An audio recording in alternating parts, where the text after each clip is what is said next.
এত গরমে জামাইরা খেয়ে তো কষ্ট হবে, ওই জন্য ভগবান জেনে বুঝে বৃষ্টিটাও দিয়ে দিয়েছে, বুঝলে, সেই লেভেলের বৃষ্টি। সকালে হয়েছিল, আবার এখন হচ্ছে।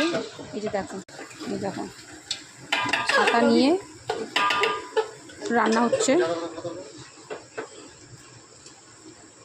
এই যে চিকেনটা হলেই হয়ে যাবে, ব্যাস। হ্যাঁ, একই জায়গা দিয়ে না, একটা মিঠু দিয়ে নিয়ে এসছে, আর একটা তো আমরা নিয়ে আসলাম কালকে মিষ্টিটা।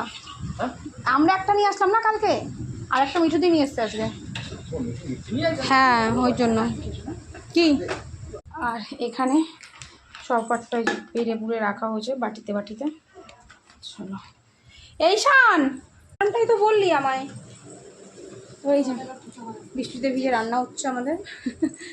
আর সত্যি কথা বলতে জামাই ষষ্ঠীর মধ্যে আমরা লাস্ট 2-3 বছর ধরে আমরা রেস্টুরেন্টেই যাই, তার কারণ হচ্ছে বাড়িতে এত খাটাখাটনি করে না, ভালো লাগে না সত্যি কথা বলতে।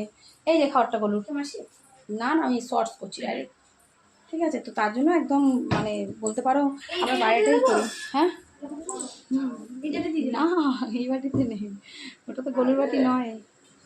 ঠিক আছে, তো চলো এবার আমি ওইটা রান্নাটা করবো, আমি ঘরটা এবার ঝাঁপ দিয়ে মুছবো, তারপরে স্নান করবো।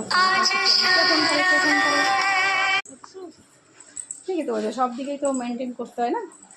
তো চলো আমি এই করি, ব্লগও নিচ্ছি তোমাদেরকে দেওয়ার জন্য। চলো।